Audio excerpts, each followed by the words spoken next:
औकात वेख के सफरां दी गल करिए, प्यार विच तां भिखिया मंगीए ना। नजर आम दा जीवन दा जो साथी, ओनू मंगदे बेशक संगीए ना। ਤਾਂ ਕਾਵ ਨਾਟਕ ਇੱਕ ਅਜਿਹਾ ਨਾਟਕ ਹੁੰਦਾ ਹੈ ਜਿਹੜਾ ਮੂਲ ਰੂਪ ਦੇ ਵਿੱਚ ਨਾਟਕ ਹੈ, ਪਰ ਉਹਦੀ ਜਿਹੜੀ ਪੇਸ਼ਕਾਰੀ ਹੈ ਉਹ ਕਾਵਿਕ ਹੁੰਦੀ ਹੈ ਜੀ। ਇਸ ਨਾਟਕ ਦੇ ਵਿੱਚ ਦੋਨਾਂ ਦੇ ਵਿੱਚ ਅੰਤਰ ਤਾਂ ਹੈਗਾ ਜੀ, ਪਰ ਭਾਵ ਦੇ ਵਿੱਚ ਕਿੰਨਾ ਕੁ ਅੰਤਰ ਆਇਆ?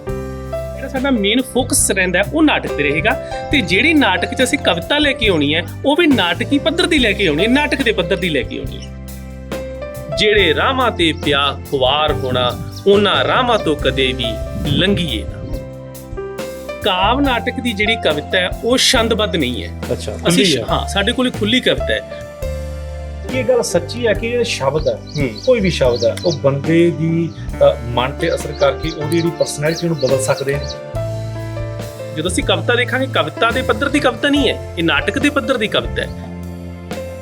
ਪਰ ਨਾਟਕ ਦੇ ਵਿੱਚ ਜਦੋਂ ਅਸੀਂ ਇਹ ਡਾਇਲੋਗ ਪੜ੍ਹ ਰਹੇ ਹਾਂ, ਮਨੁੱਖ ਦੇ ਅੰਦਰਲੇ ਸੰਘਰਸ਼ ਨੂੰ ਬਿਆਨ ਕਰਦੇ ਹੈ। ਤੇਰਾ ਭੈਜ ਤੇਰੇ ਅੰਦਰ ਜੰਗਲ ਬਣ ਕੇ ਉੱਗਿਆ, ਤੇਰਾ ਮੌਨ ਕੀ ਟੁੱਟਿਆ, ਮੱਚਿਆ ਜੰਗਲ ਦੇ ਵਿੱਚ ਸ਼ੋਰ। ਕਵਿਤਾ ਜਿਹੜੀ ਸਾਡੇ ਜਿਹੜੇ ਸੂਖਮ ਭਾਵ ਨੇ ਸਾਡੇ, ਅਸੀਂ ਉਹਨਾਂ ਦਾ ਪ੍ਰਗਟਾਵਾ ਕਰਦੇ ਉਹਨਾਂ ਰਾਹੀਂ। ਪੰਜਾਬੀ ਮਾਂ ਬੋਲੀ ਦੇ ਮਾਣ ਪ੍ਰੋਗਰਾਮ ਦੇਖ ਰਹੇ ਸਾਰੇ ਦਰਸ਼ਕਾਂ ਦਾ ਮੈਂ ਮਨਧੀਰ ਸਵਾਗਤ ਕਰਦਾ ਹਾਂ ਤੇ ਸਾਰਿਆਂ ਨੂੰ ਮੇਰੇ ਵੱਲੋਂ ਪਿਆਰ ਭਰੀ ਸਤਿ ਸ਼੍ਰੀ ਅਕਾਲ। ਸੋ ਦੋਸਤੋ, ਅੱਜ ਇਸ ਪ੍ਰੋਗਰਾਮ ਦੇ ਵਿੱਚ ਤੁਹਾਡੇ ਰੂਬਰੂ ਮੈਂ ਇੱਕ ਅਜਿਹੇ ਸ਼ਖਸ ਨੂੰ ਕਰਨ ਜਾ ਰਿਹਾ ਹਾਂ ਜਿਸ ਨੇ ਕਿ ਆਪਣੀ ਪੜ੍ਹਾਈ ਦੀ ਬਦੌਲਤ ਕਾਵ ਨਾਟਕ ਦੇ ਵਿੱਚ ਮਹਾਰਤ ਹਾਸਲ ਕੀਤੀ ਹੈ।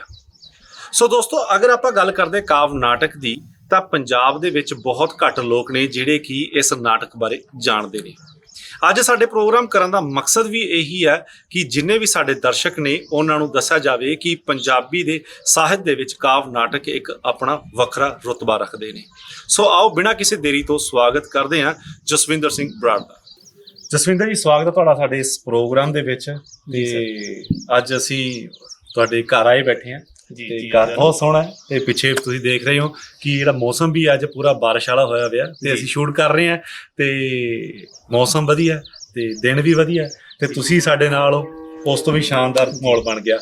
ਤੇ ਸਭ ਤੋਂ ਪਹਿਲਾਂ ਤਾਂ ਕਾਵ ਨਾਟਕ ਦੀ ਇੱਥੇ ਗੱਲ ਆਉਂਦੀ ਹੈਗੀ ਆ, ਤੁਸੀਂ PhD ਕਰ ਚੁੱਕੇ ਹੋ। ਜੀ ਜੀ, ਕਾਵ ਨਾਟਕ ਐਕਚੁਅਲ ਦੇ ਵਿੱਚ ਹੈ ਕੀ? ਜੀ ਦੇਖੋ ਜੀ, ਕਾਵ ਨਾਟਕ ਦੀ ਜਦੋਂ ਅਸੀਂ ਗੱਲ ਕਰਦੇ ਹਾਂ ਕਿ ਕਾਵ ਨਾਟਕ ਹੈ ਕੀ, ਤਾਂ ਮੈਂ ਇੱਥੇ ਪੀਟਰ ਬਰੁੱਕ ਦੇ ਹਵਾਲੇ ਨਾਲ ਗੱਲ ਕਰਾਂਗਾ ਕਿ ਪੀਟਰ ਬਰੁੱਕ ਦੀ ਇੱਕ ਬਹੁਤ ਸੋਹਣੀ ਪਰਿਭਾਸ਼ਾ ਹੈ। ਪੀਟਰ ਬਰੁੱਕ ਕਹਿੰਦਾ ਕਿ ਕਾਵ ਨਾਟਕ ਗਦ ਅਤੇ ਓਪੇਰੇ ਦੇ ਵਿਚਕਾਰਲਾ ਰਸਤਾ ਹੈ। ਇੱਥੇ ਨਾ ਤਾਂ ਸੰਵਾਦਾਂ ਨੂੰ ਬੋਲਿਆ ਜਾਂਦਾ ਹੈ ਤੇ ਨਾ ਹੀ ਸੰਵਾਦਾਂ ਨੂੰ ਗਾਇਆ ਜਾਂਦਾ ਹੈ, ਬਲਕਿ ਇੱਥੇ ਸੰਵਾਦ ਉਚਾਰੇ ਜਾਂਦੇ ਨੇ। ਤਾਂ ਕਾਵ ਨਾਟਕ ਇੱਕ ਅਜਿਹਾ ਨਾਟਕ ਹੁੰਦਾ ਹੈ ਜਿਹੜਾ ਮੂਲ ਰੂਪ ਦੇ ਵਿੱਚ ਨਾਟਕ ਹੈ, ਪਰ ਉਹਦੀ ਜਿਹੜੀ ਪੇਸ਼ਕਾਰੀ ਹੈ ਉਹ ਕਾਵਿਕ ਹੁੰਦੀ ਹੈ ਜੀ। ਤਾਂ ਇਸ ਤਰੀਕੇ ਨਾਲ ਅਸੀਂ ਕਾਵ ਨਾਟਕ ਨੂੰ ਸਮਝ ਸਕਦੇ ਹਾਂ। ਅੱਛਾ, ਮਤਲਬ ਕਿ ਇੱਕ ਤਰ੍ਹਾਂ ਦੀ ਇੱਕ ਕਵਿਤਾ ਤੇ ਕਵਿਤਾ ਤੇ ਹੀ ਨਾਟਕ ਖੇਡਿਆ ਜਾਂਦਾ ਹੈਗਾ, ਕਹਿ ਸਕਦੇ ਹਾਂ? ਨਹੀਂ, ਐਵੇਂ ਨਹੀਂ ਅਸੀਂ ਕਹਿ ਸਕਦੇ, ਕਿਉਂਕਿ ਜਦੋਂ ਮੈਂ ਇੱਥੇ ਦੋ ਗੱਲਾਂ ਕਰਾਂਗਾ, ਇੱਕ ਕਾਵ ਨਾਟਕ ਤੇ ਇੱਕ ਨਾਟਕ। ਜਿਹੜਾ ਕਾਵ ਨਾਟਕ ਹੈ ਉਹ ਮੂਲ ਰੂਪ ਦੇ ਵਿੱਚ ਨਾਟਕ ਹੈ, ਪਰ ਉਹਦੀ ਪੇਸ਼ਕਾਰੀ ਜਿਹੜੀ ਉਹ ਕਾਵਿਕ ਹੈ। ਤੇ ਜਿਵੇਂ ਤੁਸੀਂ ਗੱਲ ਕੀਤੀ ਹੈ ਕਿ ਜਿਹੜੀ ਕਵਿਤਾ ਹੈ ਤੇ ਕਵਿਤਾ ਇੱਕ ਕਿਸਮ ਦੀ ਨਾਟਕ ਹੁੰਦੀ ਹੈ, ਉਹ ਸਾਡੇ ਕੋਲੇ ਹੈਗਾ ਜੀ ਨਾਟਕਾਵ।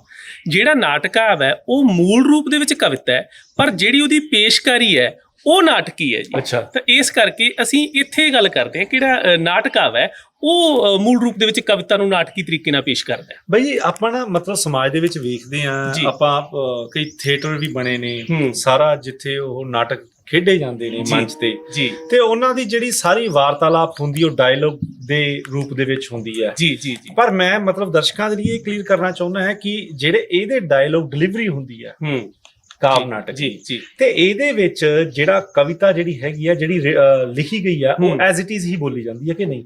ਜੀ, ਮੈਂ ਤੁਹਾਨੂੰ ਥੋੜੀ ਜਿਹੀ ਗੱਲ ਕਲੀਅਰ ਕਰੂੰਗਾ। ਇੱਕ ਤਾਂ ਮੈਂ ਇੱਥੇ ਇਹ ਜ਼ਰੂਰ ਦੱਸੂੰਗਾ, ਜਿਵੇਂ ਤੁਸੀਂ ਕਿਹਾ ਕਿ ਜਿਹੜਾ ਨਾਟਕ ਹੈ ਉਹ ਪਾਤਰ ਸੰਵਾਦ ਬੋਲਦੇ ਨੇ ਤੇ ਸੰਵਾਦ ਨਾਲ ਲੋਕਾਂ ਤੱਕ ਜਾਂਦਾ ਹੈ। ਬਿਲਕੁਲ, ਨਾਟਕਕਾਰ ਲਈ ਇਹ ਇੱਕ ਚੈਲੰਜ ਵੀ ਹੁੰਦਾ ਜੀ, ਇੱਕ ਚੁਣੌਤੀ ਹੁੰਦੀ ਹੈ। ਦੇਖੋ, ਜਿਵੇਂ ਨਾਵਲਕਾਰ ਹੈ ਜਾਂ ਇੱਕ ਕਹਾਣੀਕਾਰ ਹੈ, ਉਹ ਆਪਣੀ ਕਹਾਣੀ ਲਿਖਦਾ ਹੈ, ਆਪਣਾ ਨਾਵਲ ਲਿਖਦਾ ਹੈ, ਤੇ ਉਹ ਆਪਦੇ ਹਿਸਾਬ ਨਾਲ ਗੱਲ ਨੂੰ ਆਪਦੀ ਨੂੰ ਐਕਸਪਲੇਨ ਕਰਦਾ ਹੈ, ਐਕਸਪਲੇਨੇਸ਼ਨ ਦੇ ਦਿੰਦਾ ਕਿ ਜੀ ਪਾਤਰ ਇਹ ਸੀ, ਉਹਦੇ ਮਨ ਦੇ ਵਿੱਚ ਗੱਲਾਂ ਇਹ ਆਈਆਂ, ਉਹਨੇ ਇਹ ਸੋਚਿਆ, ਉਹਦਾ ਮਨ ਇੱਥੇ ਬਹੁਤ ਉਦਾਸ ਸੀ।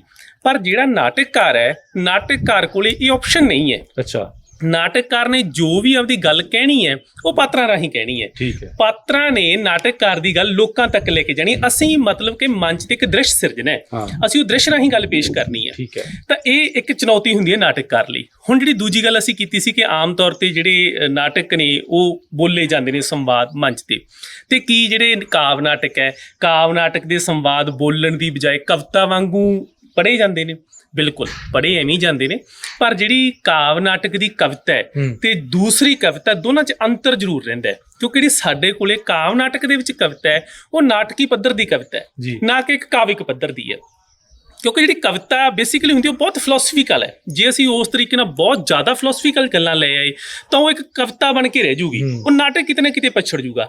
ਕਿਉਂਕਿ ਜਿਵੇਂ ਮੈਂ ਸ਼ੁਰੂ 'ਚ ਹੀ ਕਹੀ ਹੈ ਕਿ ਅਸਲ 'ਚ ਅਸੀਂ ਨਾਟਕ ਦਿਖਾਉਣਾ ਲੋਕਾਂ ਨੂੰ, ਪਰ ਨਾਟਕ ਦੀ ਪੇਸ਼ਕਾਰੀ ਕਾਵਿਕ ਕਰਨੀ ਹੈ। ਤੇ ਇਸ ਕਰਕੇ ਜਿਹੜਾ ਸਾਡਾ ਮੇਨ ਫੋਕਸ ਰਹਿੰਦਾ ਉਹ ਨਾਟਕ ਤੇ ਰਹੇਗਾ। ਤੇ ਜਿਹੜੀ ਨਾਟਕ 'ਚ ਅਸੀਂ ਕਵਿਤਾ ਲੈ ਕੇ ਆਉਣੀ ਹੈ ਉਹ ਵੀ ਨਾਟਕੀ ਪੱਧਰ ਦੀ ਲੈ ਕੇ ਆਉਣੀ ਹੈ, ਨਾਟਕ ਦੇ ਪੱਧਰ ਦੀ ਲੈ ਕੇ ਆਉਣੀ ਹੈ। ਤੇ ਇਸ ਕਰਕੇ ਅਸੀਂ ਇਹ ਖਿਆਲ ਰੱਖਦੇ ਹਾਂ ਉਚਾਰਦੇ ਜ਼ਰੂਰ, ਅਸੀਂ ਡਾਇਲੌਗ ਜਿਹੜੀ ਉਚਾਰ ਕੇ ਪੇਸ਼ ਕਰਦੇ ਹਾਂ, ਬੋਲ ਕੇ ਨਹੀਂ ਕਰਦੇ ਕਾਵਿ ਨਾਟਕ। ਇੱਕ ਹੋਰ ਚੀਜ਼ ਕਲੀਅਰ ਕਰਨਾ ਚਾਹਾਂਗਾ ਕਿ ਜਿਹੜੀਆਂ ਜਿੰਨੀਆਂ ਵੀ ਕਵਿਤਾਵਾਂ ਹੁੰਦੀਆਂ ਨੇ ਤੇ ਜਦੋਂ ਕਵੀ ਕਵਿਤਾ ਲਿਖਦਾ ਤੇ ਮੀਟਰ ਦਾ ਬੜਾ ਧਿਆਨ ਰੱਖਦਾ ਜੀ ਕਿ ਮੀਟਰ ਦੇ ਵਿੱਚ ਹੋਣੀ ਚਾਹੀਦੀ ਹੈ। ਕਿ ਜਿਹੜਾ ਇਸ ਕਨਸੈਪਟ ਦੇ ਵਿੱਚ ਵੀ ਉਹ ਮੀਟਰ ਜਿਹੜਾ ਹੈਗਾ ਇੰਪਲੀਮੈਂਟ ਹੁੰਦਾ ਜੀ। ਤੁਹਾਡੀ ਬਹੁਤ ਸੋਹਣੀ ਗੱਲ ਹੈ, ਸਵਾਲ ਬਹੁਤ ਸੋਹਣਾ ਤੁਹਾਡਾ। ਵੈਸੇ ਤਾਂ ਇਹ ਹੈ ਸਾਹਿਬ ਕਿ ਜਿਹੜੇ ਸਾਡੇ ਕੋਲੇ ਕਵਿਤਾ ਹੈ, ਜਦੋਂ ਛੰਦਬੱਧ ਕਵਿਤਾ ਦਾ ਇੱਕ ਦੌਰ ਰਿਹਾ, ਬਿਲਕੁਲ, ਤੇ ਸਾਡੇ ਕੋਲੇ ਪ੍ਰੋਫੈਸਰ ਪੂਰਨ ਸਿੰਘ ਹੋਰੀ ਆਉਂਦੇ ਆ ਤੇ ਉਹ ਕਹਿੰਦੇ ਆ ਕਿ ਜਿਹੜਾ ਛੰਦ ਹੈ ਉਹ ਤਾਂ ਇੱਕ ਨਵਾਬੀ ਜੁੱਤੀ ਦੀ ਕੈਦ ਵਰਗਾ ਮਸਲਾ ਹੈ ਕਿ ਅਸੀਂ ਛੰਦਾਂ ਦੇ ਵਿੱਚ ਵੱਜ ਕੇ ਸਾਨੂੰ ਕਵਿਤਾ ਲਿਖਣ ਦੀ ਬਜਾਏ ਅਸੀਂ ਖੁੱਲ੍ਹ ਕੇ ਕਵਿਤਾ ਲਿਖੀਏ ਤੇ ਖੁੱਲ੍ਹੀ ਕਵਿਤਾ ਦਾ ਪ੍ਰਚਲਨ ਹੋਇਆ, ਖੁੱਲ੍ਹੀ ਕਵਿਤਾ ਦਾ ਦੌਰ ਆਇਆ। ਕਾਵਿ ਨਾਟਕ ਦੀ ਜਿਹੜੀ ਕਵਿਤਾ ਹੈ ਉਹ ਛੰਦਬੱਧ ਨਹੀਂ ਹੈ। ਅੱਛਾ, ਅਸੀਂ ਸਾਡੇ ਕੋਲ ਖੁੱਲ੍ਹੀ ਕਵਿਤਾ ਹੈ, ਪਰ ਖੁੱਲ੍ਹੀ ਕਵਿਤਾ ਦਾ ਮਤਲਬ ਮੈਂ ਹਮੇਸ਼ਾ ਕਹਿੰਦਾ ਨਾ, ਹਰਗਿਜ਼ ਇਹ ਨਹੀਂ ਹੁੰਦਾ ਕਿ ਉਹਨੂੰ ਅਸੀਂ ਇੰਨੀ ਖੁੱਲ੍ਹੀ ਬਣਾ ਦਈਏ ਤੇ ਗਦ ਤੇ ਕਵਿਤਾ 'ਚ ਕੋਈ ਅੰਤਰ ਹੀ ਨਾ ਰਵੇ। ਸਾਡੇ ਕੋਲੇ ਖੁੱਲ੍ਹੀ ਕਵਿਤਾ ਜਿਵੇਂ ਅਸੀਂ ਕਹਿੰਦੇ ਹਾਂ ਕਿ ਇੱਕ ਸਾਡੇ ਕੋਲੇ ਲੈਅ ਹੁੰਦੀ ਹੈ, ਸਾਡੇ ਕੋਲੇ ਇੱਕ ਉਹਦੇ ਵਿੱਚ ਲਗਾਤਾਰਤਾ ਹੁੰਦੀ ਹੈ, ਚੱਲਦੀ ਰਹਿੰਦੀ ਹੈ, ਇੱਕ ਤਰਤੀਬ ਨਾਲ ਚੱਲਦਾ ਹੈ ਕੰਮ, ਉਹ ਜ਼ਰੂਰ ਹੁੰਦੀ ਹੈ, ਪਰ ਉਹ ਗਦ ਤੋਂ ਬਹੁਤ ਦੂਰ ਹੁੰਦੀ ਹੈ। ਗਦ ਵਰਗੀ ਨਹੀਂ ਹੁੰਦੀ ਕਿ ਇੰਨੀ ਖੁੱਲ੍ਹੀ ਹੋ ਜੇ ਸਾਨੂੰ ਜਦੋਂ ਅਸੀਂ ਪੜ੍ਹੀਏ ਸਾਨੂੰ ਇਹ ਨਾ ਪਤਾ ਲੱਗੇ ਅਸੀਂ ਗਦ ਪੜ੍ਹ ਰਹੇ ਹਾਂ ਕਿ ਅਸੀਂ ਪਦ ਪੜ੍ਹ ਰਹੇ ਹਾਂ। ਤੇ ਇਸ ਕਰਕੇ ਜਿਹੜੀ ਕਵਿਤਾ ਉਹ ਹੁੰਦੀ ਸਾਡੇ ਕੋਲੇ ਖੁੱਲ੍ਹੀ ਕਵਿਤਾ ਹੈ ਤੇ ਸਾਡੇ ਕੋਲੇ ਛੰਦਾਂ ਦੀ ਉਹ ਕੋਈ ਬੰਦਿਸ਼ ਨਹੀਂ ਹੈ। ਸਾਨੂੰ ਛੰਦਾਂ ਦੀ ਬੰਦਿਸ਼ ਨਹੀਂ ਹੈ, ਮਤਲਬ ਖੁੱਲ੍ਹੀ ਕਵਿਤਾ। ਜੀ ਖੁੱਲ੍ਹੀ ਕਵਿਤਾ। ਇੱਕ ਹੋਰ ਗੱਲ ਹੈ, ਕਹਿੰਦੇ ਵੀ ਜਿਹੜਾ ਕਵੀ ਹੁੰਦਾ ਹੈਗਾ ਉਹ ਆਪਦੀ ਕਵਿਤਾ ਦੇ ਵਿੱਚ ਬੜੇ ਆਪਦੇ ਅੰਦਰ ਜੋ ਉਹਦੇ ਬੀਤ ਰਿਹਾ, ਜੋ ਦਿਮਾਗ ਦੇ ਵਿੱਚ ਚੱਲ ਰਿਹਾ, ਉਹਨੂੰ ਬੜੇ ਸੋਹਣੇ ਤਰੀਕੇ ਦੇ ਨਾਲ ਪੇਸ਼ ਕਰਦਾ ਹੈਗਾ। ਤੇ ਕਹਿੰਦੇ ਜਿੱਥੇ ਰਵੀ ਨਹੀਂ ਪਹੁੰਚਦਾ ਉੱਥੇ ਕਵੀ ਪਹੁੰਚ ਜਾਂਦਾ। ਮੈਨੂੰ ਇਹ ਦੱਸੋ ਕਿ ਜਿਹੜੇ ਆਮ ਨਾਟਕ ਖੇਡੇ ਜਾਂਦੇ ਆ ਤੇ ਇਸ ਨਾਟਕ ਦੇ ਵਿੱਚ ਦੋਨਾਂ ਦੇ ਵਿੱਚ ਅੰਤਰ ਤਾਂ ਹੈਗਾ, ਪਰ ਭਾਵ ਦੇ ਵਿੱਚ ਕਿੰਨਾ ਕੁ ਅੰਤਰ ਆ ਜਾਂਦਾ? ਜੀ ਬਿਲਕੁਲ, ਇਹ ਤੁਹਾਡਾ ਸਵਾਲ ਬਹੁਤ ਸੋਹਣਾ ਹੈ ਜੀ। ਕਿਉਂਕਿ ਜਦੋਂ ਅਸੀਂ ਕਵਿਤਾ ਦੀ, ਜਿਵੇਂ ਤੁਸੀਂ ਗੱਲ ਕੀਤੀ ਕਿ ਕਵਿਤਾ ਹੈ ਜਿਹੜੀ ਸਾਡੇ ਜਿਹੜੇ ਸੂਖਮ ਭਾਵ ਨੇ ਸਾਡੇ, ਅਸੀਂ ਉਹਨਾਂ ਦਾ ਪ੍ਰਗਟਾਵਾ ਕਰਦੇ ਉਹਨਾਂ ਰਾਹੀਂ। ਵੈਸੇ ਤਾਂ ਸਾਹਿਤ ਦਾ ਕੋਈ ਵੀ ਰੂਪ ਹੈ, ਜਿਵੇਂ ਸਾਡੇ ਕੋਲੇ ਮਹਾਨ ਸਾਈਕੋਐਨਾਲਿਸਿਸ ਦੇ ਹੋਏ ਨੇ, ਮਨੋਵਿਸ਼ਲੇਸ਼ਣ ਦੇ ਹੋਏ ਨੇ ਸਿਗਮੰਡ ਫਰਾਇਡ, ਉਹ ਕਹਿੰਦੇ ਆ ਕਿ ਅਸਲ ਜਿਹੜੇ ਸਾਹਿਤਕਾਰ ਹੈ ਉਹ ਮਨੋਤਾਪੀ ਹੈ। ਜੇ ਸਾਹਿਤਕਾਰ ਆਪਣੇ ਅੰਦਰ ਦੇ ਦਵੰਦ ਨੂੰ, ਆਪਣੇ ਅੰਦਰ ਦੇ ਸੰਘਰਸ਼ ਨੂੰ ਬਿਆਨ ਨਹੀਂ ਕਰਦਾ ਤਾਂ ਫਿਰ ਉਹ ਮਨੋਰੋਗੀ ਬਣ ਜਾਂਦਾ ਹੈ।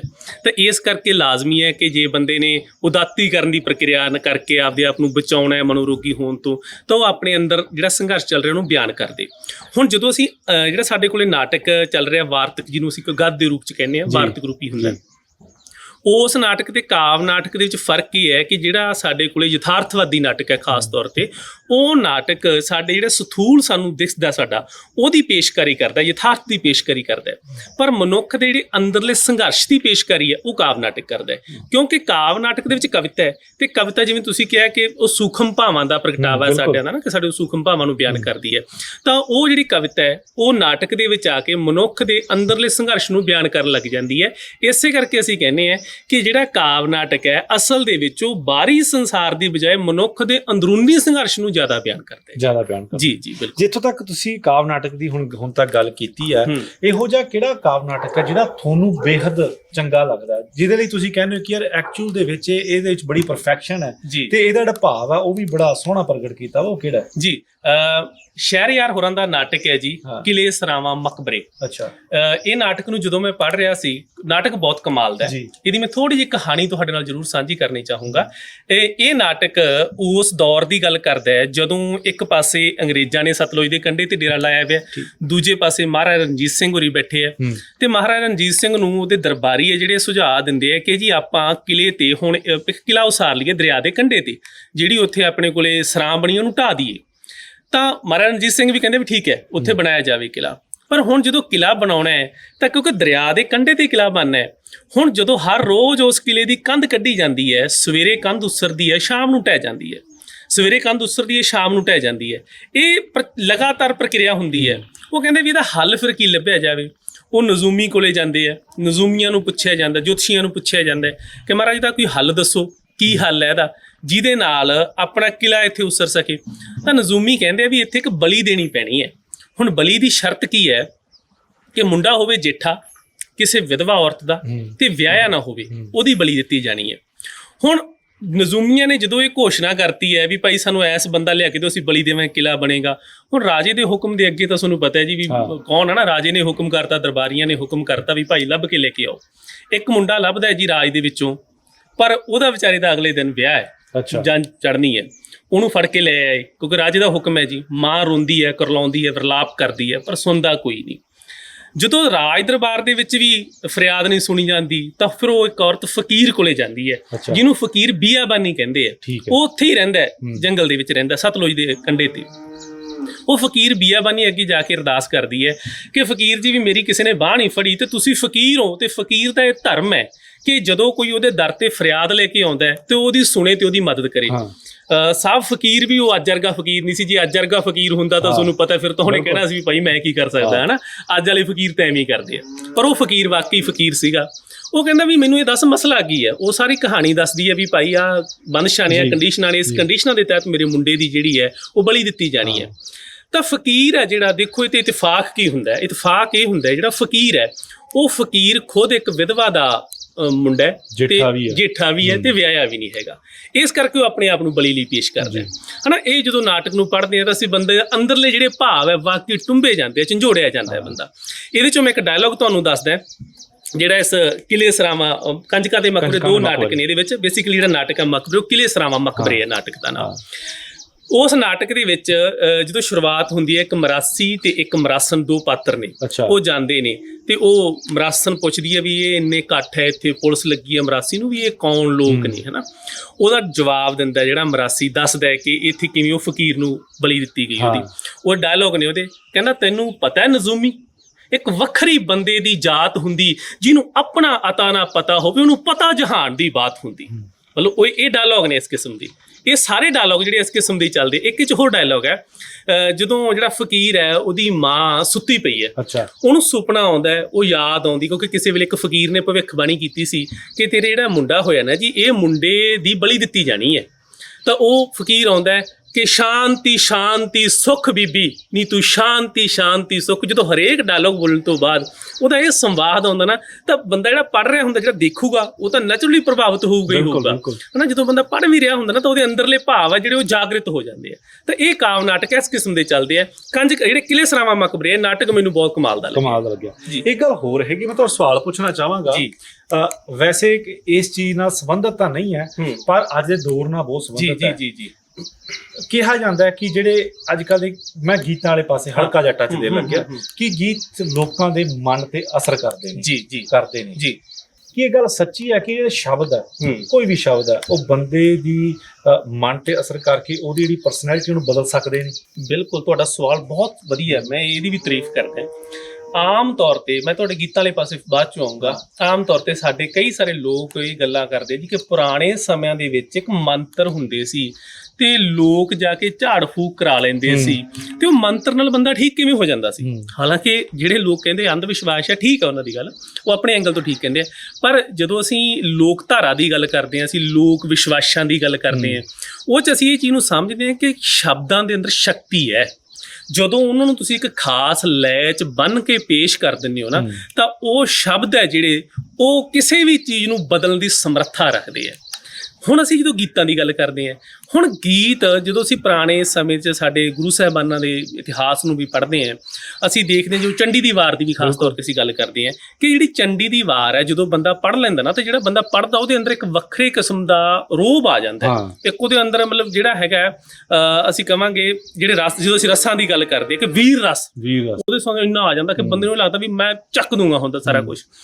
ਤੁਸੀਂ ਦੇਖੋ ਜਿਹੜੇ ਬੰਦੇ ਪੜ੍ਹਨ ਨਾਲ ਹੀ ਸ਼ਬਦਾਂ ਨੂੰ ਇੱਕ ਖਾਸ ਲੈ ਦੇ ਵਿੱਚ ਤੇ ਕਹਾਣੀ ਦਾ ਜਿਹੜਾ ਉਹਦੇ ਤੇ ਅਸਰ ਹੋ ਰਿਹਾ ਹੈ, ਪਰ ਜਦੋਂ ਉਹਨੂੰ ਸੁਣਦਾ ਹੈ ਉਹ ਵੀ ਮਿਊਜ਼ਿਕ ਦੀ ਮਦਦ ਨਾਲ, ਸੰਗੀਤ ਦੀ ਮਦਦ ਦੇ ਨਾਲ, ਤਾਂ ਜਿਹੜਾ ਸੰਗੀਤ ਹੈ ਕਿਉਂਕਿ ਉਹਨੇ ਸਾਡੇ ਅੰਦਰ ਨੂੰ ਜਾ ਕੇ ਟੁੰਬਣਾ, ਇੱਕ ਉਹਦੇ ਨਾਲ ਟੁੰਬਣ ਵਾਲੀ ਕਵਿਤਾ ਜੁੜ ਗਈ ਹੈ। ਤਾਂ ਜਦੋਂ ਇਹ ਸਾਡੇ ਅਸਰ ਪਾਉਣਗੇ ਤਾਂ ਇਹਨਾਂ ਅੰਦਰ ਇਹ ਪਾਵਰ ਹੈ ਕਿ ਇਹ ਬੰਦੇ ਨੂੰ ਕਿਸੇ ਵੀ ਰਸਤੇ ਤੇ ਤੋਰ ਸਕਦੇ ਹੈ। ਇਹ ਇੱਕ ਬੁਝਦਿਲ ਬੰਦੇ ਦੇ ਅੰਦਰ ਉਹ ਸ਼ਕਤੀ ਭਰ ਸਕਦੇ ਆ ਕਿ ਬੰਦਾ ਸੰਘਰਸ਼ ਲਈ ਤਿਆਰ ਹੁੰਦਾ। ਤੇ ਇਹ ਇੱਕ ਮਤਲਬ ਜੇ ਤੁਸੀਂ ਸੈਡ ਸੌਂਗ ਜਦੋਂ ਅਸੀਂ ਸੁਣਦੇ ਆ ਤੇ ਇੱਕ ਚੰਗਾ ਭਲਾ ਬੰਦਾ ਉਹ ਵੀ ਉਦਾਸੀ ਦੇ ਵਿੱਚ ਜਾ ਵੜਦਾ। ਤਾਂ ਗੀਤਾਂ ਦੇ ਵਿੱਚ, ਸ਼ਬਦਾਂ ਦੇ ਵਿੱਚ ਸ਼ਕਤੀ ਹੈਗੀ ਹੈ। ਸ਼ਬਦ ਦੀ ਸ਼ਕਤੀ ਤਾਂ ਬਹੁਤ ਕਮਾਲ ਦੀ ਹੈ ਸਾਹਿਬ, ਕਮਾਲ ਦੀ ਹੈ। ਜੇ ਆਪਾਂ ਇਸ ਕਨਸੈਪਟ ਦੇ ਅੱਗੇ ਆਪਾਂ ਗੱਲ ਕਰਦੇ ਬਾਈ ਜੀ, ਜੇ ਇਹਦੇ ਵਿੱਚ ਹੋਰ ਕਿਹੜੇ ਇਹੋ ਜਿਹੇ ਕਾਵਿ ਨਾਟਕ ਨੇ ਜਿਹੜੇ ਕਿ ਵਾਕਈ ਕਮਾਲ ਦੇ ਨੇ ਜੀ, ਇਹਦੇ ਨਾਲ ਮੈਨੂੰ ਇੱਕ ਇਹ ਵੀ ਨਾਲ ਅਟੈਚ ਕਰਕੇ ਸਵਾਲ ਮੈਨੂੰ ਦੇਣਾ ਕਿ ਜਿਹੜੇ ਕਾਵਿ ਨਾਟਕ ਹੈ ਉਹਨੂੰ ਆਪਾਂ ਕਿੰਨਾ ਕੁ ਪੁਰਾਣਾ ਸਮਝਦੇ ਆ, ਉਹ ਵੀ ਕਦੋਂ ਭਾਰਤ ਦੇ ਵਿੱਚ ਆਪਣੇ ਇੱਥੇ ਉਹਨਾਂ ਦਾ ਵਜੂਦ ਬਣਿਆ ਜੀ? ਤੁਹਾਡਾ ਸਵਾਲ ਬਹੁਤ ਸੋਹਣਾ ਜੀ। ਦੇਖੋ ਜਦੋਂ ਤੁਸੀਂ ਭਾਰਤ ਦੀ ਗੱਲ ਕਰਦੇ ਆ ਤਾਂ ਭਾਰਤ ਦੇ ਅਸੀਂ ਫਿਰ ਸੰਸਕ੍ਰਿਤ ਨਾਟਕਾਂ ਦੀ ਗੱਲ ਕਰਦੇ ਆ, ਤਾਂ ਸੰਸਕ੍ਰਿਤ ਨਾਟਕਾਂ ਦੀ ਗੱਲ ਕਰਾਂਗੇ ਤਾਂ ਅਸੀਂ ਭਰਤ ਮੁਨੀ ਦਾ ਹਵਾਲਾ ਜ਼ਰੂਰ ਦੇਣਾ, ਕਿਉਂਕਿ ਦੁਨੀਆ ਦੇ ਵਿੱਚ ਸਾਡੇ ਕੋਲ ਦੋ ਨਾਟ ਪਰੰਪਰਾਵਾਂ ਬੜੀਆਂ ਪੁਰਾਣੀਆਂ ਨੇ। ਇੱਕ ਸਾਡੇ ਕੋਲੇ ਭਾਰਤੀ ਨਾਟ ਪਰੰਪਰਾ ਹੈ, ਦੂਜੀ ਸਾਡੇ ਕੋਲ ਯੂਨਾਨੀ ਨਾਟ ਪਰੰਪਰਾ ਹੈ। ਜਦੋਂ ਅਸੀਂ ਦੋਨਾਂ ਨਾਟ ਪਰੰਪਰਾਵਾਂ ਦਾ ਅਧਿਐਨ ਕਰਦੇ ਹਾਂ, ਇਧਰਲੇ ਪਾਸੇ ਸਾਡੇ ਕੋਲੇ ਕਾਲੀਦਾਸ ਵਰਗੇ ਹੈ, ਭਾਸ ਵਰਗੇ ਸਾਡੇ ਕੋਲੇ ਲੇਖਕ ਨੇ। ਇਹਨਾਂ ਬੰਦਿਆਂ ਨੇ ਜਿਹੜੇ ਲਿਖਿਆ ਸ਼ੁਰੂਆਤੀ ਜਿਹੜੇ ਇਹਨਾਂ ਦੇ ਨਾਟਕ ਸੀ ਉਹ ਬੇਸਿਕਲੀ ਕਾਵਿ ਨਾਟਕ ਸੀ, ਕਿਉਂਕਿ ਭਰਤ ਮੁਨੀ ਜਦੋਂ ਆਪਦੇ ਨਾਟਿਆ ਸ਼ਾਸਤਰ 'ਚ ਸਾਹਿਤ ਦੀ ਗੱਲ ਕਰਦਾ ਹੈ ਤਾਂ ਉਹ ਕਾਵਿ ਦੀ ਗੱਲ ਕਰਦਾ। ਕਾਵਿ ਨੂੰ ਦੋ ਵਰਗਾਂ 'ਚ ਵੰਡਦਾ, ਇੱਕ ਨੂੰ ਸ਼੍ਰਵਕ ਕਾਵਿ ਕਹਿੰਦਾ, ਇੱਕ ਨੂੰ ਦ੍ਰਿਸ਼ ਕਾਵਿ ਕਹਿੰਦਾ। ਜਿਹੜਾ ਭਰਤ ਮੁਨੀ ਦਾ ਦ੍ਰਿਸ਼ ਕਾਵਿ ਹੈ ਉਹ ਨਾਟਕ ਹੈ ਜੀ। ਤਾਂ ਤੁਸੀਂ ਦੇਖੋ ਕਿ ਭਰਤ ਮੁਨੀ ਨਾਟਕ ਨੂੰ ਕਾਵਿ ਦੇ ਅਧੀਨ ਵਿਚਾਰ ਰਿਹਾ ਹੈ। ਦ੍ਰਿਸ਼ ਕਾਵਿ ਹੈ ਪਰ ਉਹ ਦ੍ਰਿਸ਼ ਹੈ, ਦੇਖਿਆ ਜਾਣ ਵਾਲਾ ਕਾਵਿ ਹੈ। ਦੂਜੇ ਪਾਸੇ ਜਦੋਂ ਅਸੀਂ ਸੋਫੋਕਲੀਸ ਦੀ ਗੱਲ ਕਰਦੇ ਹਾਂ, ਯੂਰੋਪੀਡੀਸ ਦੀ ਗੱਲ ਕਰਦੇ ਹਾਂ, ਯੂਨਾਨੀ ਨਾਟਕਾਂ ਦੀ, ਉੱਥੇ ਵੀ ਜਿਹੜਾ ਨਾਟਕ ਹੈ ਉਹ ਕਾਵਿ ਹੈ।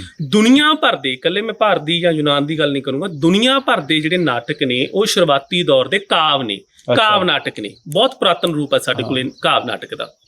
ਜਦੋਂ ਅਸੀਂ ਪੰਜਾਬੀ ਦੀ ਗੱਲ ਕਰਦੇ ਹਾਂ ਤਾਂ ਪੰਜਾਬੀ ਦੇ ਵਿੱਚ, ਹਾਲਾਂਕਿ ਮੈਂ ਇਸ ਗੱਲ ਤੋਂ ਮੁਨਕਰ ਨਹੀਂ ਹੋਊਂਗਾ ਕਿਉਂਕਿ ਸਾਡੇ ਕਈ ਸਾਰੇ ਦਰਸ਼ਕ ਇਹ ਕਹਿ ਸਕਦੇ ਆ, ਦਰਸ਼ਕ ਸਾਡੇ, ਕਿ ਭਾਈ ਜਿਹੜੇ ਤੁਸੀਂ ਗੱਲ ਕਰ ਰਹੇ ਹੋ ਜਿਹੜੇ ਸਾਡੇ ਕੋਲੇ ਪੁਰਾਣੇ ਵੇਦ ਰਚੇ ਉਹ ਪੰਜਾਬ ਦੀ ਧਰਤੀ ਤੇ ਰਚੇ ਗਏ ਆ। ਤਾਂ ਜਦੋਂ ਮੇਰੀ ਹੁਣ ਪੰਜਾਬੀ ਨਾਟਕਾਂ ਦੀ ਮੈਂ ਗੱਲ ਕਰਦਾ ਤਾਂ ਪੰਜਾਬੀ ਨਾਟਕਾਂ ਤੋਂ ਭਾਵ ਮੇਰਾ ਗੁਰਮੁਖੀ ਸਕ੍ਰਿਪਟ ਦੀ ਗੱਲ ਹੈ ਕਿ ਗੁਰਮੁਖੀ ਪੰਜਾਬੀ ਦੇ ਵਿੱਚ ਜਿਹੜੇ ਲਿਖੇ ਗਏ ਨੇ ਗੁਰਮੁਖੀ ਲਿਪੀ 'ਚ, ਉਹ ਪੰਜਾਬੀ ਨਾਟਕ ਸਾਡੇ ਕੋਲੇ ਨਾਟਕ ਹੈ ਜਿਹੜੇ ਪੰਜਾਬ, ਕਿਉਂਕਿ ਪੰਜਾਬ ਦਾ ਮਾਹੌਲ ਇਸ ਤਰੀਕੇ ਦਾ ਰਿਹਾ, ਜਿਵੇਂ ਅਸੀਂ ਕਹਿੰਦੇ ਹਾਂ ਕਿ ਪੰਜਾਬ ਦੇ ਜੰਮਿਆਂ ਨੂੰ ਨਿੱਤ ਮੁਹਿੰਮਾਂ, ਕਿਹੜਾ ਬੰਦਾ ਪੰਜਾਬ ਦੇ ਵਿੱਚ ਜੰਮਿਆ ਉਹਨੂੰ ਤਾਂ ਨਿੱਤ ਹੀ ਮੁਹਿੰਮ ਹੈ, ਉਹ ਤਾਂ ਕਿਸੇ ਨਾ ਕਿਸੇ ਪਾਸੇ ਚੜਿਆ ਰਹਿੰਦਾ।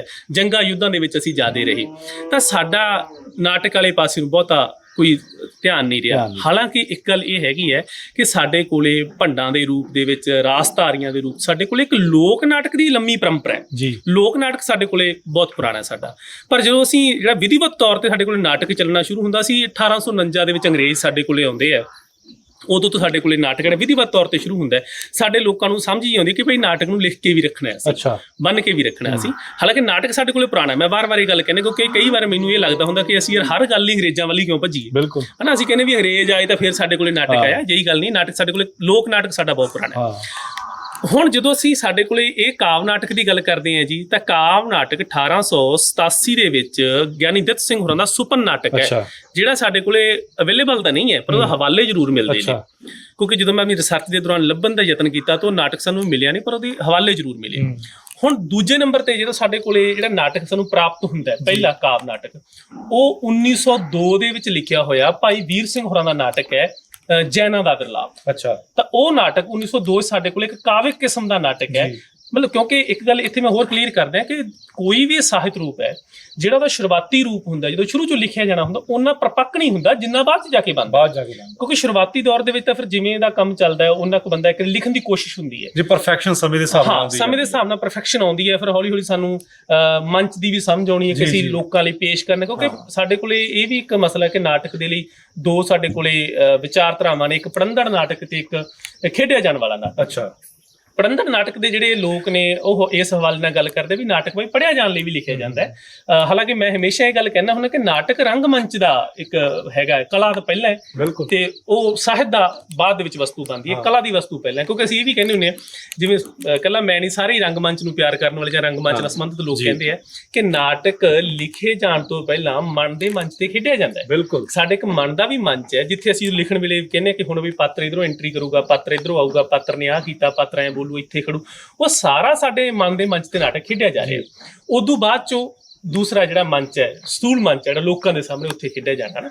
ਤਾਂ ਇਸ ਕਰਕੇ ਮਤਲਬ ਜਿਹੜਾ ਕਾਵਿ ਨਾਟਕ ਸਾਡੇ ਕੋਲੇ ਮੈਂ ਮੰਨਦਾ ਕਿ 1902 ਤੋਂ ਸ਼ੁਰੂ ਹੋ ਜਾਂਦਾ ਹੈ, ਪਰ ਜਿਹੜਾ ਰੂਪ ਨਿਖਰਦਾ ਇਹਦਾ ਆ ਕੇ ਆ ਉਹ 1974 ਦੇ ਵਿੱਚ ਆ ਕੇ ਜਿਹੜਾ ਹੈਗਾ ਉਹ ਨਿਖਰਦਾ ਹੈ। ਸਾਡੇ ਕੋਲੇ ਸੱਸਾ ਨੰਨਾ ਸੇਵਕ, ਸਤਿਆਨੰਦ ਸੇਵਕ ਹੋਰਾਂ ਦਾ ਫਰਹਾਦ ਨਾਟਕ ਹੈ, ਰਵਿੰਦਰ ਰਵੀ ਹੋਰਾਂ ਦਾ ਬਿਮਾਰ ਸਦੀ ਨਾਟਕ ਹੈ। ਇਹ ਸਾਡੇ ਕੋਲੇ ਪੰਜਾਬੀ ਦੇ ਮੇਰੇ ਆਪ ਦੀ ਰਿਸਰਚ ਦੇ ਹਿਸਾਬ ਨਾਲ ਕਿ ਇਹ ਨਾਟਕ ਹੈ ਜਿਹੜੇ ਉਹ ਦੋ ਨਾਟਕ ਸਾਡੇ ਕੋਲੇ ਪਰਫੈਕਟ ਰੂਪ ਚ ਸਾਹਮਣੇ ਆਉਂਦੇ। ਬਿਲਕੁਲ, ਜਿੱਥੇ ਨਾਟਕਾਂ ਦੀ ਗੱਲ ਚੱਲੀ ਨਹੀਂ ਬਾਈ ਜੀ, ਮੈਂ ਚਾਹਾਂਗਾ ਕਿ ਕੁਝ ਹੋਰ ਡਾਇਲੋਗ ਜੀ ਕਿਸੇ ਵੀ ਹੋਰ ਨਾਟਕ ਦੇ ਹਾਂਜੀ ਬੜੇ ਚੰਗੇ ਲੱਗਦੇ। ਮੈਂ ਇਸੇ ਚ ਜਿਹੜਾ ਮੈਂ ਤੁਹਾਨੂੰ ਨਾਟਕ ਦੀ ਆਪਾਂ ਗੱਲ ਕਰ ਰਹੇ ਸੀਗੇ, ਮੈਂ ਉਸੇ ਚ ਤੁਹਾਨੂੰ ਇੱਕ ਡਾਇਲੋਗ ਪੂਰਾ ਪੜ੍ਹ ਕੇ ਦਿੰਦਾ, ਕਿਹੜਾ ਪੀਰ ਹੈ ਉਹ ਬੀਬੀ ਨੂੰ ਕਿਵੇਂ ਬੋਲਦਾ ਨਾ, ਠੀਕ ਹੈ ਕਿ ਬੀਬੀ ਸ਼ਾਂਤੀ ਸ਼ਾਂਤੀ ਸੁਖ ਬੀਬੀ, ਦਸਾਂ ਲਾਡਲੇ ਲਾਲ ਦੀ ਖੈਰ ਨਹੀਂ, 2-4 ਦਿਨਾਂ ਨੂੰ ਪੁੱਤ ਦੀ ਬਲੀ ਦੇਣੀ ਪੈ ਜੂ, ਰਾਜੇ ਦੀ ਇਹਦੇ ਤੇ ਮਿਹਰ ਨਹੀਂ। ਅੱਛਾ, ਸਾਈਂ ਹੈ ਨਹੀਂ ਤੇ ਇੱਕੋ ਹੈ ਲਾਲ ਤੇਰਾ, ਲੱਗਦਾ ਜੰਗ ਦੇ ਹੈਨ ਅਸਾਰ ਬੀਬੀ, ਸ਼ਰਤਾਂ ਪੂਰੀਆਂ ਪੁੱਤ ਦੀ ਖੈਰ ਨਹੀਂ ਹੋ, ਪੁੱਤਰ ਤੋਰ ਦੇ ਪੁੱਤਰ ਨੂੰ ਮਾਰ ਨਹੀਂ, ਹਾਥੀ ਘੋੜਿਆਂ ਬਿਗਲਾਂ ਤੇ ਧੌਂਸਿਆਂ ਦੀ, ਬੇਟੇ ਬੇਟੀਆਂ ਵਾਸਤੇ ਕੀਮਤਾਂ ਨਹੀਂ, ਤੇਰੇ ਪੁੱਤਰ ਨਾ ਜਗ ਤੇ ਨਜ਼ਰ ਆਊ, ਉਹਦੀ ਖੈਰ ਨਹੀਂ, ਅੱਲਾ ਦੀਆਂ ਰਹਿਮਤਾਂ ਨਹੀਂ, ਵੇਲਾਂ ਵੇਖ ਨਾ ਕੋਈ ਚੀਜ਼ ਮਿਲ ਸੀ, ਚਾਹੇ ਜੱਗ ਲੈ ਲਈ ਚਾਹੇ ਜੰਗ ਲੈ ਲਈ, ਚਾਹੇ ਰੋਂਦੀਆਂ ਮਾਵਾਂ ਦੇ ਨਾਲ ਬਹਿ ਜੀ, ਆਪਣੀ ਭੋਗਦਾ ਚਾਹੇ ਫਰਜ਼ੰਦ ਲੈ ਜੀ, ਬੀਬੀ ਸ਼ਾਂਤੀ ਸ਼ਾਂਤੀ ਸੁਖ ਬੀਬੀ। ਕੀ ਬਾਤ ਹੈ। ਮਤਲਬ ਕਿ ਜਦੋਂ ਸੁਣਦੇ ਆ ਨਾ ਆਪਾਂ ਤੇ ਉਹਦੇ ਚ ਹੀ ਮਤਲਬ ਆਪਦੇ ਆਪ ਨੂੰ ਬੜਾ ਕਰੈਕਟਰ ਦੇ ਵਿੱਚ ਡੁੱਬਿਆ ਮੈਂ ਤਾਂ ਮਹਿਸੂਸ ਕਰ ਰਿਹਾ ਸੀਗਾ। ਇਹ ਗੱਲ ਹੋਰ ਵੀ ਆ, ਜਦੋਂ ਇਹ ਸਟੇਜ ਤੇ ਫਰਮਾਇਆ ਜਾਂਦਾ ਹੋਊਗਾ ਤਾਂ ਮਤਲਬ ਕਿ ਇਹਦੇ ਵਿੱਚ ਇਹ ਜਿਹੜੇ ਕਾਵਿ ਨਾਟਕ ਆ ਜੋ ਮੈਂ ਮਹਿਸੂਸ ਕਰਦਾ ਕਿ ਜਿਹੜੇ ਡਾਇਲੋਗ ਜੇ ਬੋਲੇ ਜਾਂਦੇ ਆ ਤਾਂ ਇੱਕ ਅੱਖਰ ਵੀ ਇੱਧਰ ਉੱਧਰ ਹੋ ਜੇ ਕੋਈ ਦਿੱਕਤ ਨਹੀਂ, ਪਰ ਕਾਵਿ ਨਾਟਕ ਦੇ ਵਿੱਚ ਇੱਕ ਅੱਖਰ ਵੀ ਇੱਧਰ ਉੱਧਰ ਹੋ ਗਿਆ ਤਾਂ ਸਾਰੀ ਉਹਦਾ ਕਵਿਤਾ ਦਾ ਰੂਪ ਜਿਹੜਾ ਹੈਗਾ ਉਹ ਵਿਗੜ ਜਾਣਾ। ਬਿਲਕੁਲ ਜੀ ਬਿਲਕੁਲ। ਇਹ ਦੇਖੋ ਇਹੀ ਮਸਲਾ ਹੈ ਕਿ ਸਾਡੇ ਜਿਹੜਾ ਅੱਜ ਕਾਵਿ ਨਾਟਕ ਦਾ ਪ੍ਰਚਲਨ ਘਟਣ ਦਾ ਸਾਡਾ ਕਾਰਨ ਕੀ ਹੈ।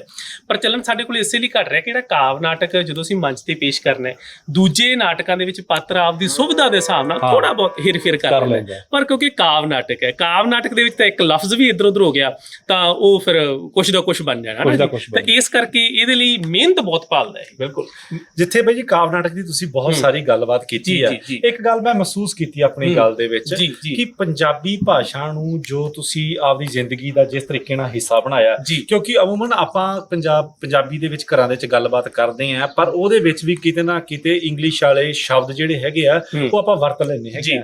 ਤੇ ਬਾਈ ਨੇ ਹੁਣ ਤਾਂ ਗੱਲ ਕੀਤੀ ਆ, ਮੈਨੂੰ ਨਹੀਂ ਲੱਗਦਾ ਕੋਈ ਇੰਗਲਿਸ਼ ਦਾ ਵਰਡ ਹੀ ਵਰਤਿਆ, ਨਾਮ ਵੀ ਅਗਰ ਬੋਲਿਆ ਸੱਸਾ ਨੰਨਾ ਬੋਲਿਆ, ਉਹਦੇ SN ਨਹੀਂ ਬੋਲਿਆ ਹੈਗਾ ਤੇ ਸੱਸਾ ਨੰਨਾ ਬੋਲਿਆ। ਸੋ ਇਹ ਮਤਲਬ ਕਿਵੇਂ ਅੱਜ ਦੀ ਜਨਰੇਸ਼ਨ, ਕਿਵੇਂ ਜਿਹੜੇ ਸਾਡੇ ਦਰਸ਼ਕ ਹੈ ਪੰਜਾਬੀ ਲਈ ਕਿਵੇਂ ਉਹ ਆਪਦੇ ਮੂਡ ਨੂੰ ਬਦਲਣ। ਦੇਖੋ ਜੀ ਤੁਹਾਡੀ ਗੱਲ ਠੀਕ ਹੈ, ਪਰ ਇਹ ਤੇ ਥੋੜਾ ਜਿਹਾ ਮੈਂ ਲਈ ਜ਼ਰੂਰ ਕਿਉਂਕਿ ਭਾਸ਼ਾ ਜਿਹੜੀ ਉਹ ਇੱਕ ਚੱਲਦਾ ਪ੍ਰਵਾਹ ਹੈ। ਅੱਜ ਸਾਡੇ ਕੋਲੇ ਅਰਬੀ ਫਾਰਸੀ ਦੇ ਬਹੁਤ ਸਾਰੇ ਲਫ਼ਜ਼ ਇਹੋ ਜਿਹੇ ਨੇ, ਜਦੋਂ ਅਸੀਂ ਲਫ਼ਜ਼ ਸ਼ਬਦ ਮੈਂ ਵਰਤਿਆ ਨਾ ਅਸੀਂ ਬੋਲਦੇ ਹਾਂ ਸਾਨੂੰ ਓਪਰੇ ਨਹੀਂ ਲੱਗਦੇ, ਸਾਨੂੰ ਲੱਗਦਾ ਕਿ ਸਾਡੇ ਆਪਣੇ ਨੇ।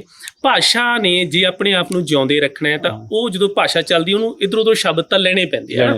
ਹੁਣ ਇਸ ਵੇਲੇ ਜਦੋਂ ਅਸੀਂ ਪੰਜਾਬੀ ਭਾਸ਼ਾ ਦੀ ਗੱਲ ਕਰਦੇ ਕਿ ਜੀ ਪੰਜਾਬੀ ਭਾਸ਼ਾ ਨੂੰ ਖਤਰਾ ਹੈ, ਇਸ ਵੇਲੇ ਪੰਜਾਬੀ ਭਾਸ਼ਾ ਨੂੰ ਕੋਈ ਖਤਰਾ ਨਹੀਂ ਹੈਗਾ, ਸਾਨੂੰ ਸਕ੍ਰਿਪਟ ਨੂੰ ਜ਼ਰੂਰ ਸਾਡੀ ਨੂੰ ਖਤਰਾ ਹੈਗਾ, ਜਾਂ ਜਿਹੜੇ ਸਾਡੇ ਸ਼ਬਦ ਆ ਨਾ ਉਹ ਜਿਵੇਂ ਇੱਕ ਲੀਤਾ ਸ਼ਬਦ ਸਾਡਾ ਅੱਜ ਕੱਲ੍ਹ ਬਹੁਤ ਪ੍ਰਚਲਿਤ, ਲੋਕ ਵਰਤਦੇ ਵੀ ਮੈਂ ਉਹ ਤੋਂ ਚੀਜ਼ ਲੀਤੀ, ਮੈਂ ਲੀਤੀ ਕੋਈ ਸ਼ਬਦ ਨਹੀਂ ਹੈ ਸਾਡੇ ਕੋਲੇ, ਉਹ ਸਾਡਾ ਅਸੀਂ ਘੜ ਲਿਆ ਇੱਕ ਸ਼ਬਦ ਹੈ ਨਾ। ਇੱਕ ਸਾਡੇ ਕੋਲ ਸਕ੍ਰਿਪਟ ਦਾ ਮਸਲਾ ਹੈ ਕਿ ਜਿਵੇਂ ਇੱਕ ਹੋਰ ਸ਼ਬਦ ਤੁਹਾਡਾ ਹੁਣ ਪਾਜੀ ਸ਼ਬਦ ਵਰਤਿਆ ਜਾ ਰਿਹਾ ਹੈ ਸੋਸ਼ਲ ਮੀਡੀਆ ਤੇ, ਤੁਸੀਂ ਦੇਖੋ ਫੇਸਬੁੱਕ ਤੇ ਪੱਪੇ ਨਾਲ ਵਰਤਿਆ, ਪੱਪੇ ਨਾਲ ਪਾਜੀ ਨਹੀਂ ਹੈ, ਉਹ ਭਾਜੀ ਹੈ, ਪੱਬੇ ਨਾਲ ਹੈ, ਉਹ ਭਾਜੀ ਸ਼ਬਦ ਹੈ, ਭਾਜੀ ਨੂੰ ਅਸੀਂ ਪਾਜੀ ਬਣਾ ਲਿਆ। ਉਹ ਮਸਲਾ ਕਿੱਥੇ ਪਿਆ ਕਿਉਂਕਿ ਅਸੀਂ ਸਕ੍ਰਿਪਟ ਬਦਲ ਲਈ, ਸਾਡੇ ਕੋਲ ਸਕ੍ਰਿਪਟ ਰੋਮਨ ਆ ਗਈ ਪਰ ਅਸੀਂ ਬੋਲਣੀ ਪੰਜਾਬੀ ਹੈ ਨਾ, ਤਾਂ ਉਸ ਕਰਕੇ ਸਾਡੀ ਸਕ੍ਰਿਪਟ ਨੂੰ ਜ਼ਰੂਰ ਖਤਰਾ ਹੈਗਾ। ਭਾਸ਼ਾ ਤਾਂ ਕਿਉਂਕਿ ਚੱਲਦਾ ਪ੍ਰਵਾਹ ਹੈ ਜੀ। ਜਿਹੜੇ ਸਾਡੇ ਪੂਰਵਜ ਸ਼ਬਦ ਵਰਤਦੇ ਸੀ, ਕਿਉਂਕਿ ਜੇ ਤੁਸੀਂ ਉਹਨਾਂ ਦੀ ਪੁਰਾਣੀਆਂ ਤੁਸੀਂ ਹੱਥ ਲਿਖਤਾਂ ਪੜ੍ਹੋਗੇ ਜਾਂ ਤੁਸੀਂ ਬਹੁਤ ਪੁਰਾਣੀਆਂ ਕਿਤਾਬਾਂ ਪੜ੍ਹੋਗੇ, ਤੁਹਾਨੂੰ ਲੱਗੂਗਾ ਕਿ ਯਾਰ ਇਹ ਔਖੀ ਹੈ ਪੰਜਾਬੀ। ਉਹਨਾਂ ਦੀ ਪੰਜਾਬੀ ਔਖੀ ਨਹੀਂ, ਉਸ ਵੇਲੇ ਉਹਨਾਂ ਕੋਲ ਪ੍ਰਚਲਨ ਉਹ ਸੀਗਾ। ਤੇ ਇਸ ਵੇਲੇ ਸਾਡੇ ਕੋਲੇ ਜੇ ਅੰਗਰੇਜ਼ੀ ਦੇ ਸ਼ਬਦ ਆ ਰਹੇ, ਉਹ ਕੋਈ ਚੱਕਰ ਨਹੀਂ, ਸਾਡੇ ਕੋਲ ਅੰਗਰੇਜ਼ੀ ਦੇ ਸ਼ਬਦ ਬੇਸ਼ੱਕ ਆ ਜਾਣ, ਸਾਡੇ ਕੋਲ ਕੋਈ ਦਿੱਕਤ ਨਹੀਂ ਹੈ, ਪਰ ਸਾਨੂੰ ਸਾਡੀ ਭਾਸ਼ਾ ਪ੍ਰਤੀ ਥੋੜਾ ਸੁਚੇਤ ਤੇ ਪਿਆਰ ਤੇ ਮੁਹੱਬਤ, ਕਿਉਂਕਿ ਸਾਨੂੰ ਦੁਖਾਂਤ ਸਾਡਾ ਇਹ ਹੈ ਕਿ ਸਾਨੂੰ ਇਹ ਲੱਗਣ ਲੱਗ ਗਿਆ ਕਿ ਯਾਰ ਜਿਹੜੀ ਪੰਜਾਬੀ ਹੈ ਨਾ, ਉਹ ਤਾਂ ਅਨਪੜ੍ਹ ਤੇ ਗਵਾਰ ਲੋਕਾਂ ਦੀ ਭਾਸ਼ਾ ਹੈਗੀ ਹੈ। ਹਾਲਾਂਕਿ ਇਹ ਨਹੀਂ ਹੈ। ਰੀਸੈਂਟਲੀ ਅਮਰੀਕਾ ਦੀ ਇੱਕ ਯੂਨੀਵਰਸਿਟੀ ਨੇ ਰਿਸਰਚ ਕੀਤੀ ਹੈ, ਮੈਂ ਕੁਝ ਦਿਨ ਪਹਿਲਾਂ ਪੋਸਟ ਪੜ੍ਹ ਰਿਹਾ ਸੀਗਾ, ਉਹ ਤੇ ਉਹਨਾਂ ਨੇ ਦੱਸਿਆ ਕਿ ਜਿਹੜੇ ਲੋਕ ਪੰਜਾਬੀ ਮਾਧਿਅਮ ਰਾਹੀਂ ਪੜ੍ਹਦੇ ਆ ਜਾਂ ਪੰਜਾਬੀ ਦੀ ਪੜ੍ਹਾਈ ਕਰਦੇ ਆ, ਉਹ ਵਿਸ਼ਵ ਦੇ ਵਿੱਚ ਜਦੋਂ ਅਸੀਂ ਮੁਹਾਰਤ ਦੀ ਗੱਲ ਕਰਦੇ ਹਾਂ, ਕਿਸੇ ਵੀ ਚੀਜ਼ 'ਚ ਪਰਫੈਕਸ਼ਨ ਦੀ ਗੱਲ ਕਰਦੇ ਹਾਂ, ਉਹ ਲੋਕਾਂ ਦੀ ਜ਼ਿਆਦਾ ਹੈ ਬਾਕੀ ਭਾਸ਼ਾਵਾਂ ਦੇ ਵਿੱਚ ਜਿਹੜੇ ਲੋਕ ਪੜ੍ਹਦੇ ਉਹਨਾਂ ਦੇ ਮੁਕਾਬਲੇ। ਤੇ ਇਸ ਕਰਕੇ ਪੰਜਾਬੀ ਕਿਸੇ ਗੱਲੋਂ ਪਿੱਛੇ ਨਹੀਂ ਹੈ, ਪੰਜਾਬੀ ਸਾਡੀ ਬਹੁਤ ਅੱਗੇ ਹੈ, ਪਰ ਸਾਨੂੰ ਥੋੜਾ ਜਿਹਾ ਪੰਜਾਬੀ ਪ੍ਰਤੀ ਸੁਹਿਰਦ ਹੋਣ ਦੀ ਲੋੜ ਹੈ। ਤਾਂ ਮੈਂ ਇਹ ਜ਼ਰੂਰ ਕਹੂੰਗਾ ਸਾਡੇ ਸਾਰੇ ਦਰਸ਼ਕਾਂ ਨੂੰ ਕਿ ਪੰਜਾਬੀ ਪ੍ਰਤੀ ਅਸੀਂ ਸੁਹਿਰਦ ਹੋਈਏ, ਪੰਜਾਬੀ ਨੂੰ ਇੱਕ ਪਛੜੀ ਹੋਈ ਭਾਸ਼ਾ ਨਾ ਮੰਨੀਏ।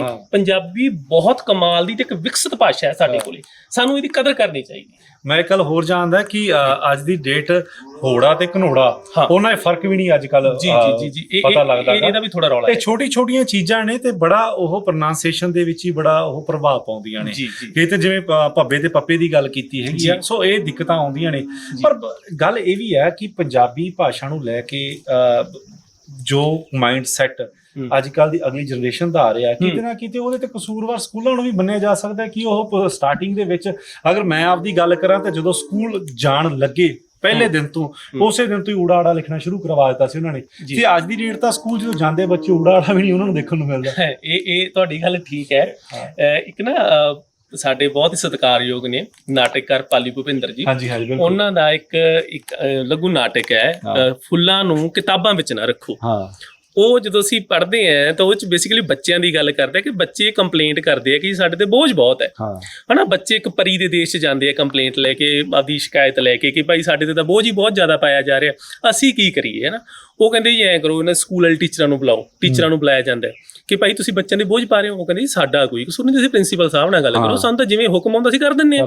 ਉਹ ਪ੍ਰਿੰਸੀਪਲ ਸਾਹਿਬ ਨੂੰ ਸੱਦਿਆ ਜਾਂਦਾ, ਉਹ ਕਹਿੰਦਾ ਜੀ ਮੇਰਾ ਕੋਈ ਕਸੂਰ ਨਹੀਂ, ਕੰਪੀਟੀਸ਼ਨ ਬਹੁਤ ਹੈ, ਇਹਨਾਂ ਦੇ ਮਾਪੇ ਚਾਹੁੰਦੇ ਆ, ਇਸ ਕਰਕੇ ਇਸ ਤੱਕ ਰਹੀ ਜਾਂਦੇ, ਤੁਸੀਂ ਮਾਪਿਆਂ ਨੂੰ ਪੁੱਛੋ, ਹਨਾ। ਉਹ ਗੱਲ ਅਸਲ ਘੁੰਮਦੀ ਘੁਮਾਉਂਦੀ ਸਾਰੇ ਦੇ ਅੱਗੇ ਦੀ ਸਕੂਲ ਠੀਕ ਹੈ, ਸਕੂਲ ਕਿਤੇ ਨਾ ਕਿਤੇ ਜ਼ਿੰਮੇਵਾਰੀ ਬਣਦੀ ਹੈ ਸਕੂਲਾਂ ਦੀ ਕਿ ਉਹ, ਕਿਉਂਕਿ ਜੇ ਅਸੀਂ ਪੰਜਾਬ 'ਚ ਰਹਿੰਦੇ ਅਸੀਂ ਪੰਜਾਬੀ ਨੂੰ ਪੜ੍ਹਾਈਏ, ਪੰਜਾਬੀ ਨੂੰ ਸਮਝੀਏ। ਹਾਲਾਂਕਿ ਸਰਕਾਰ ਦਾ ਉਪਰਾਲਾ ਚੰਗਾ ਹੈ, ਮੈਂ ਇਹਦੀ ਤਾਰੀਫ ਕਰੂੰਗਾ ਕਿ ਜਿਹੜਾ ਉਹਨਾਂ ਨੇ ਕਿਹਾ ਕਿ ਹੁਣ ਭਾਈ ਜਿਹੜਾ ਵੀ ਤੁਸੀਂ ਕੋਈ ਐਗਜ਼ਾਮ ਦੇਣਾ ਹੈ, ਕਿਸੇ ਵੀ ਕਿਸਮ ਦੀ ਨੌਕਰੀ ਆਉਂਦੀ ਹੈ, ਉਹਦਾ ਕੋਈ ਪੇਪਰ ਹੋਊਗਾ, ਉਹ 'ਚ ਇੱਕ ਪੰਜਾਬੀ ਭਾਸ਼ਾ ਤੇ ਸੱਭਿਆਚਾਰ ਨੂੰ ਲੈ ਕੇ ਸਾਡਾ ਇੱਕ ਪੇਪਰ ਰੱਖਿਆ ਜਾਊਗਾ। ਉਹਦੇ ਨਾਲ ਸਾਡੇ ਲੋਕ, ਹੁਣ ਜਿਹੜੇ ਲੋਕ ਚਾਹੁੰਦੇ ਸੀ ਵੀ ਯਾਰ ਨਹੀਂ ਆਪਾਂ ਤਾਂ ਔਖੀ ਹੈ ਪੜ੍ਹਨੀ ਨਹੀਂ, ਹੁਣ ਮਜਬੂਰੀ ਬਸ ਉਹਨਾਂ ਨੂੰ ਪੜ੍ਹਨੀ ਪੈਣੀ ਹੈ।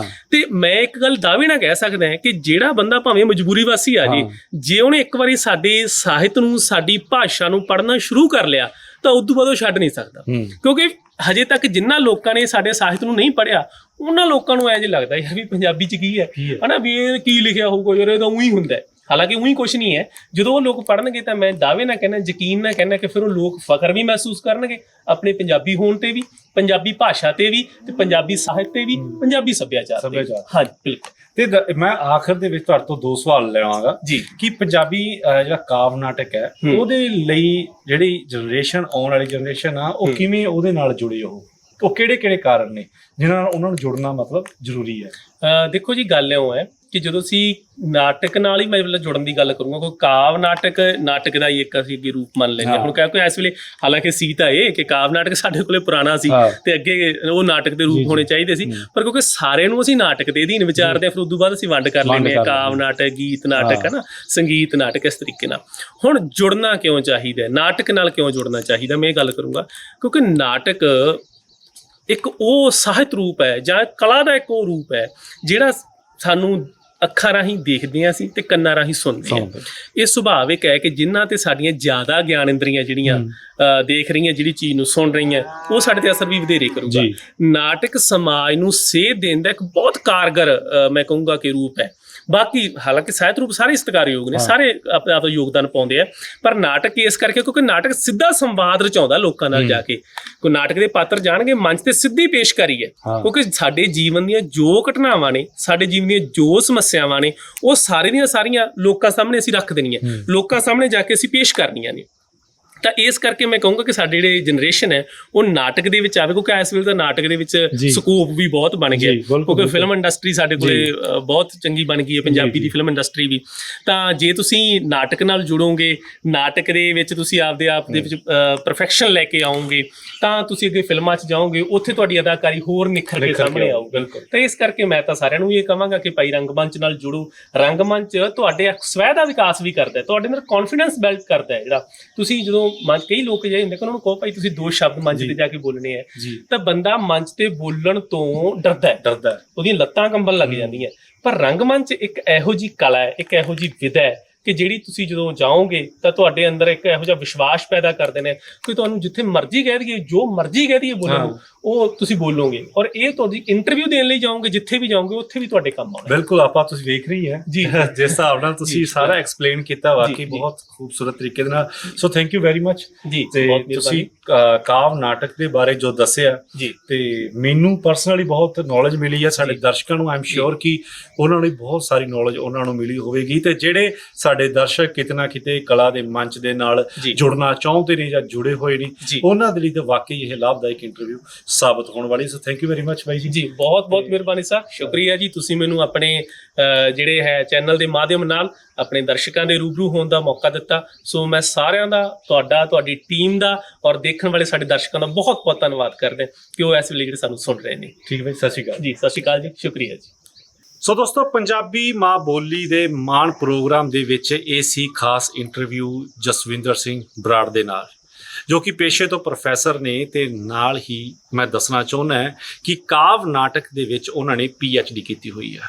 ਸੋ ਦੋਸਤੋ, ਜਿਨ੍ਹਾਂ ਦਾ ਕਹਿਣਾ ਇਹ ਹੈ ਕਿ ਹਰ ਇੱਕ ਇਨਸਾਨ ਦੀ ਜ਼ਿੰਦਗੀ ਦੇ ਵਿੱਚ ਕਾਵ ਨਾਟਕ ਜੋ ਹੈ ਬਹੁਤ ਹੀ ਅਹਿਮੀਅਤ ਰੱਖਦੇ ਨੇ। ਕਾਵ ਨਾਟਕ ਇੱਕ ਅਜਿਹੀ ਸ਼ੈਲੀ ਹੈ ਜਿਸ ਦੇ ਨਾਲ ਇੱਕ ਡਿੱਗੇ ਹੋਏ ਬੰਦੇ ਨੂੰ ਹੌਸਲਾ ਮਿਲਦਾ, ਇੱਕ ਜਜ਼ਬਾ ਮਿਲਦਾ, ਤੇ ਇੰਨਾ ਅਸਰ ਉਹਦੀ ਜ਼ਿੰਦਗੀ ਦੇ ਵਿੱਚ ਛੱਡਦੇ ਆ ਕਿ ਉਸਨੂੰ ਜ਼ਿੰਦਗੀ ਜੀਣ ਦਾ ਕਿਤੇ ਨਾ ਕਿਤੇ ਸਲੀਕਾ ਵੀ ਆ ਜਾਂਦਾ। ਸੋ ਦੋਸਤੋ, ਇਸ ਪ੍ਰੋਗਰਾਮ ਦੇ ਵਿੱਚ ਇੰਨਾ ਹੀ। ਅਗਲੇ ਪ੍ਰੋਗਰਾਮ ਦੇ ਵਿੱਚ ਨਵੀਂ ਪੇਸ਼ਕਸ਼ ਲੈ ਕੇ ਮੈਂ ਹਾਜ਼ਰ ਹੋਵਾਂਗਾ। ਤਦ ਤੱਕ ਦੇ ਲਈ ਮੈਨੂੰ ਦਿਓ ਇਜਾਜ਼ਤ। ਸਤਿ ਸ਼੍ਰੀ ਅਕਾਲ।